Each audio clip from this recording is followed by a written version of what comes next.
Hello बच्चों, कैसे हो? उम्मीद करते हैं आप लोग बहुत अच्छे होंगे। आप देख रहे हैं एजुकेशन बिहार चैनल के माध्यम से आप लोगों को ढेर सारा स्वागत है। आई एम हिंदी व्याकरण का वीवीआई क्वेश्चन आप लोग के बीच लिया है, जो परीक्षा में बार बार पूछा जाता है। 10th क्लास हो या 12th क्लास हो, दोनों बच्चों के लिए परफेक्ट है। चलिए स्टार्ट करते हैं। आप मेरे चैनल का नाम जानते हैं, एजुकेशन बिहार चैनल है, इसे प्लीज़ सब्सक्राइब। छोटा सा आप लोग के पास टारगेट है, एक सब्सक्राइब करा दीजिए प्लीज़ बच्चों। चलिए ये स्टार्ट करते हैं। हिंदी व्याकरण 30 ऑब्जेक्टिव क्वेश्चन भी है। चलिए सबसे पहला प्रश्न आपके पास, संधि किसे कहते हैं? तो आप लोग मालूम होगा बच्चे, संधि किसे कहते हैं। संधि में मालूम है, ए में दिया है शब्दों का टकराव, बी में वर्णों का मेल, सी में वा का विशेषण, डी में पदों का विभाजन। तो आप लोग कमेंट बताएं बच्चों, संधि किसे कहते हैं। तो वर्णों को मेल से दो बना होता है, उसी को संधि कहते हैं। चलिए आइए दूसरा क्वेश्चन को देखते हैं। मेरा आंसर दिया वर्णों को मेल, बी सही है। एट तीसरा क्वेश्चन देखते हैं। आइए, राजा रानी में कौन सा समास है? तो आइए हम समास से क्वेश्चन पूछ दिया है बच्चों। तो याद रखना है, जब भी दो अगर वर्ण हो, दो अगर शब्द के बीच में अगर माइनस लगा हो, तो उसका मतलब संबोधन क्या होगा? मेरा आंसर द्वंद्व होगा। क्या होगा? द्वंद्व। तो चलिए मेरा इसका आंसर हो जाएगा, राइट आंसर ए द्वंद्व हो जाएगा। चलिए नीचे आंसर दिया है ए नंबर द्वंद्व। चलिए 3 नंबर क्वेश्चन दिया है, सुंदर शब्द कौन सा विशेषण होगा? तो बता देखिए, दुनिया में हर चीज़ एक तरह से अपने आप का कुछ सुंदरता है। बाकी एक होता है ना सुंदर, काफ़ी सुंदर है। देखो, संख्यावाचक, परिणामवाचक, सॉरी बी में गुणवाचक, सी में परिणाम, डी में स्वार्मिनामिक वाचक। बताओ तो इसमें आंसर क्या होगा? गुणवाचक। सर इसके पास गुण है, क्या है? गुण है, तो काफ़ी सुंदर है इसीलिए गुणवाचक हो। इसका आंसर बी हो जाएगा। चलिए 4 नंबर क्वेश्चन दिया है आपके बीच, क्रिया के कितने भेद होते हैं? तो आप लोग को मालूम है क्रिया के कितने भेद होते हैं? 2 रूप होते हैं, एक सकर्मक, दो में अकर्मक। तो सकर्मक क्रिया जिसमें सकार आ गया हो, जैसे हम आम खाता हूँ, तो क्या है? हम आम खा रहे हैं, सकार आ गया है। मैं खाता हूँ, एक अकर्मक क्रिया, मैं क्या खाता हूँ कुछ नहीं मालूम। तो ये 2 रूप है, तो इसका क्या आंसर हो जाएगा? राइट आंसर ए हो जाएगा, 2A। सॉरी गलती से बी हो गया है, राइट आंसर इसका ए होगा। चलिए याद रखना आप लोग, क्रमवाचक वाक्य कौन सा वाक्य है? क्रमवाचक वाक्य है, ये कौन सा वाक्य है? मैं खेल रहा हूँ, ये है। बी में कविता सुनाई जा रही है, सी में हम बाजार जाते हैं, डी में वह गाना गाता है। इसका आंसर कौन होगा? आप लोग बच्चों बताओ। इसका आंसर हो जाएगा कविता सुनाई जा रही है। क्या होगा? कविता सुनाई जा रही है। चलिए 6 नंबर क्वेश्चन देखते हैं, नीलकंठ शब्द कौन सा समास है? तो नीलकंठ समास मेरा क्या हो जाएगा? देखिए, जिसका नीला कंठ हो, तो क्या है? एक तरह क्या है? क्रम है। इसका नील सबके, देखिए सबका कंठ है, एक तरह से क्या है? इसका नीला टाइप का है, तो क्या है? एक तरह क्या हो जाएगा? बहुब्रीहि, क्रमधारय, अविभाव या तत्पुरुष पुरुष। तो इसका राइट आंसर हो जाएगा क्रमधारय का, एक क्रम के अनुसार इसका नीलकंठ हुआ है। चलिए दिया अनपढ़ शब्द में कौन सा उपसर्ग है? तो उपसर्ग के मतलब समझना आप लोग बच्चों, मतलब कोई भी शब्द का पहला जो रूप हटा हो, पहला सब्जेक्ट में आता हो, जैसे अनपढ़, तो इसके क्या है? आधा अन है, आधा पढ़ है। तो मेरा अन क्या हो जाएगा? उपसर्ग हो जाएगा। अब पढ़ हो जाएगा जो लास्ट वाला आएगा, तो क्या हो जाएगा? मेरा प्रत्यय हो जाएगा। याद रखना। तो हम क्या करा, हमको अनपढ़ शब्द का उपसर्ग पूछ रहा है, तब मेरा आधा वाला, तो मेरा क्या अन हो जाएगा? क्या हो जाएगा? अन। तो इसका राइट आंसर बी हो जाएगा। क्या हो जाएगा? बी। तो चलिए राइट आंसर बी सही। चलिए तीसरी का हम देखते हैं, 8वां नंबर क्वेश्चन देखते हैं, अति उपसर्ग का अर्थ क्या है? अच्छा, अति शब्द का उपसर्ग क्या है? अति का मतलब क्या होता है? अधिक। मतलब एक तो अधिक है ही है, अधिक से भी ज़्यादा अधिक, मतलब कम, या बी में माध्यम, या सी में अधिक, या डी में बहुत अधिक। इसका राइट आंसर क्या हो जाएगा बच्चों? बहुत अधिक, मतलब अधिक है ही है, उससे ज़्यादा अधिक है, बहुत अधिक। चलिए अब देखो राइट आंसर डी दिया है। 9 नंबर क्वेश्चन देते हैं, क्रम किस कारक का उदाहरण है? क्रम किस कारक उदाहरण है? तो कर्ता कारक, इसका चिन्ह नहीं होता है। कर्ण कारक, इसका नहीं होता है। संप्रदान, यह भी नहीं होता है। डी में क्या हो जाएगा आंसर? क्रम। क्या हो जाएगा? क्रम। क्रम से क्रम मैच हो रहा है, इसलिए क्रम इसका राइट आंसर हो जाएगा डी। चलिए 10वां नंबर क्वेश्चन देखते हैं, राम ने फल काटा। राम ने फल को क्या करा? काट दिया। देखिए राम तो खुद है नहीं एक व्यक्ति, वो क्या कर्म कर रहा है? मतलब फल को काटा। क्या कहते हैं? फल को काट दिया। तो एक तरह क्या हो? काटता, वो तो कर ही रहा है। राम तो हल नहीं कुछ काटा, कुछ राम तो खुद हल नहीं करता, क्या कर्म को, मतलब कर्म क्या कर रहा है? फल को काट रहा है। तो इसका राइट आंसर क्या हो जाएगा? A B C D. इसका राइट आंसर हो जाएगा बी। क्या होगा? बी। कहने फल को काटा, कर्म किया, तो इसलिए हो जाएगा बी आंसर क्रम। ठीक है।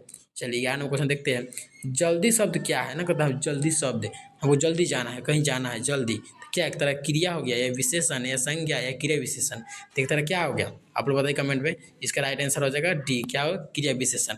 बोला बहुत विशेष है, हमको पटना बहुत जल्दी जाना है, क्या है, डॉक्यूमेंट वेरिफिकेशन कराना है, हमको इस चीज़ में करना है। तो क्या एक तरह कर ही रहे, जल्दी जाएंगे, क्या विशेषण है कि हम वहाँ ये चीज़ हमको कराना है, तो क्या हो जाएगा, क्रिया विशेषण दोनों हो जाएगा, डी आंसर राइट। चलिए 12 नंबर क्वेश्चन देखते हैं आपके बीच। सिखाना किस प्रकार की क्रिया है, सिखाना? तो देखिए सिखाना की तरह क्या हो जाएगा, अकर्मक, सकर्मक, सहायक, क्रिया विशेषण।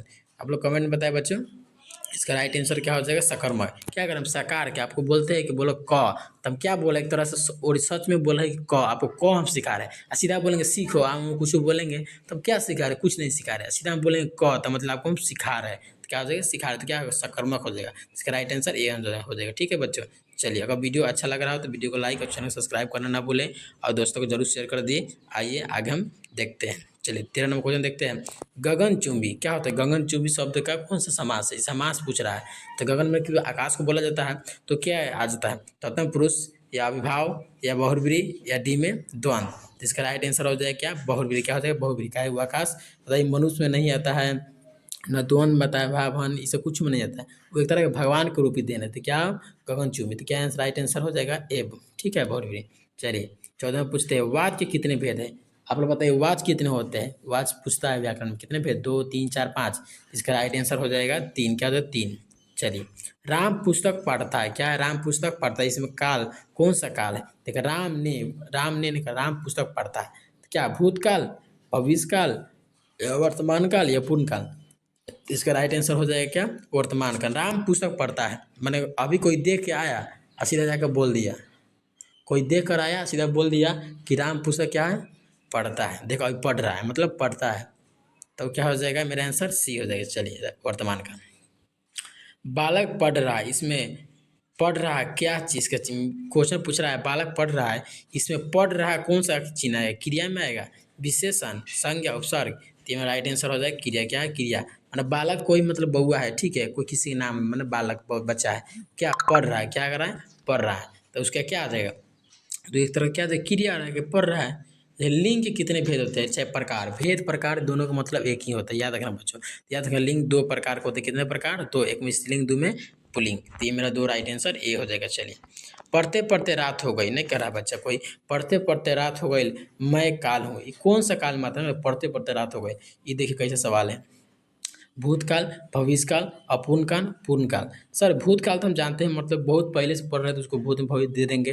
और वर्तमान जो अभी हम पढ़ रहा है, कह पढ़ते पढ़ते रात हो गई, मतलब कब से पढ़ रहा रात हो गई, तो मतलब पूर्ण है या पूर्ण, तो एक तरह से मानिए अपूर्ण वर्तमान। क्या है, अपूर्ण वर्तमान, मतलब अभी पढ़िए रहे अपूर्ण, रात से दिन हो गया, सॉरी दिन से रात हो गया, तो अपूर्ण में आ गया। जो पढ़ेगा वही पास होगा। देखते हैं बच्चों, जो पढ़ेगा, याद रखना बच्चों, आप लोग नहीं पढ़ोगे तो नहीं पास होंगे, अच्छा नंबर नहीं आएगा। जो पढ़ेगा वही पास होगा। इस वाक्य कौन सा प्रकार है, प्रकार है, सॉरी, सरल, संयुक्त, मिश्र, प्रश्नवाचक। याद रखिएगा ये क्वेश्चन चिन्ह नहीं है, एक तरह क्या है, मिश्र वाक्य। क्या है, मिश्र वाक्य। ज्ञान किस प्रकार की संज्ञा है, ज्ञान, हम लोग का जो ज्ञान होता है वो किस प्रकार की संज्ञा है, जाति, व्यक्ति, भाव, समूह है। मतलब जाति में बांट सकते हैं, व्यक्ति मतलब खुद अपने आप रख सकते हैं, सी में मतलब भाव का अनुभव करते हैं, या डी में समूह वाचक, समूह भर बातें हैं। तो बताइए राइट आंसर हो जाएगा भाववाचक। क्या कहते हैं, ज्ञान को हम ना देख सकते हैं, ना सुन सकते हैं, ना मतलब कुछ नहीं कर सकते हैं, क्या अनुभव करते हैं, महसूस करते हैं कि मेरे पास इतना बोलना, इतना ज्ञान हुआ, भाववाचक। याद रखें। सीता ने राम को बुलाया, देखो सीता उसका पत्नी, राम की पत्नी क्या है, उसका नाम क्या है, सीता। सीता ने राम को बुलाया, राम किस कारक में है, तो बताइए कारक पूछ दिया, तो राम याद रखना संप्रदान कारक। सीता ने राम को बुलाया तो क्या, संप्रदान कारक के लिए, माना सीता के लिए कौन आवश्यक है अभी आना, राम आना। क्या है, सीता के लिए राम आवश्यक है, कि राम ने बुलाया, जी राम जी जल्दी आइए, सीता के लिए आवश्यक है क्या, राम, तो इसलिए आ जाएगा संप्रदान का। ठीक है, चलिए 22वां क्वेश्चन देखते हैं। लाल शब्द किस भेद का विशेषण है, तो एक तरह क्या है, देखिए रंगो एक तरह का क्या है, रंग, और रंगों में एगो नाम आ जाएगा इंपॉर्टेंट, हाँ लाल रंग में बहुत चटकार है, एक तरह क्या है, इसमें बहुत विशेष गुण आ रहा है, तो क्या आ जाएगा, संज्ञावाचक, स्वनामिक वाचक, गुणवाचक, परिणामवाचक। याद रखना गुणवाचक, क्या है, गुण। चलो 23वां क्वेश्चन देखते हैं। कौन आ रहा है, वाक्य कौन सा प्रकार है, कौन आ रहा है, क्वेश्चन पूछते कौन आ रहा है, वाक्य प्रकार, प्रश्न, आदेशवाचक, निषेधवाचक, विषय बोधक। याद रखना प्रश्नवाचक है। वह पढ़ता है, इसमें कौन सा कारण है, तो वह पढ़ता है, तो भूत, वर्तमान, भविष्य, अपूर्ण। तो याद रखना क्या होगा, वर्तमान, वह पढ़ता है, अभी पढ़ रहा है। चलिए, राम लक्ष्मण कौन समास है? तो राम लक्ष्मण कौन समास? देखिए हम बोले थे ना, दो अगर शब्दों के बीच में अगर माइनस लगा हो उसको हम क्या लगाएंगे? द्वंद्व समास। क्या बोलेंगे? द्वंद्व समास। जैसे भाई बहन हो गया, जैसे दिन रात हो गया, ये सब हो गया कौन? ठीक है। भागता हुआ लड़का, भागता हुआ क्या है? भागता हुआ एक लड़का है। जो मैं भागता चीने मतलब क्या पूछ रहा है? भागता पूछ रहा है। संज्ञा, विशेषण, विशेषण सॉरी विशेष, विशेषण, क्रिया। तो याद रखना इसका आंसर हो जाएगा विशेषण। बिना बतलाए चला गया, ये बिना कौन सा वाक है? ए में निपात, बी में संबोधवाचक, सी में अविभाव या डी में संज्ञा? आप लोग कमेंट जल्दी बताएं। इसका राइट आंसर हो जाएगा संबोधक, संबंध बोधक सॉरी। 28 में होगा अधिकार शब्द उपसर्ग क्या होगा? तो इसकी क्या बताए थे? उपसर्ग हम बताए थे जिसका दो रूपों से मिलकर जिसका पहल का आधा में हट हो, जैसे अधि प्लस कार। क्या कार एक तरह का अलग हो गया, अधि अलग हो गया, तो मेरा अधि क्या हो जाएगा? उपसर्ग हो जाएगा। तो ए नंबर इसका राइट आंसर हो जाएगा। चलिए 29वां नंबर देखते हैं। सीधा शब्द का विलोम क्या हो? सीधा एक हम जानते हैं सर, जैसे दिन का रात, वो सीधा क्या हो जाएगा? मुरा, मोटा, टेढ़ा, चूका। तो सर राइट आंसर हो जाएगा टेढ़ा। क्या हो? टेढ़ा। चलिए कमल शब्द को कौन सी संज्ञा है? कमल क्या है? कमल एक तरह का भाव वाचक, व्यक्तिवाचक, जातिवाचक, समूहवाचक। तो याद रखना कमल एक तरह क्या हो जाएगा मेरा? जाति हो जाएगा। क्या हो जाएगा? जाति आ जाएगा। क्या हो जाएगा? जाति वर्ग का। ठीक है ठीक है, याद करना बच्चों। 10th क्लास में काफ़ी और 12th क्लास में काफ़ी पूछा जाता है। अगर आपको वीडियो अच्छा लगा हो तो वीडियो को लाइक और चैनल सब्सक्राइब करना बोलें और दोस्तों में शेयर कर दीजिएगा। तब तक के लिए आप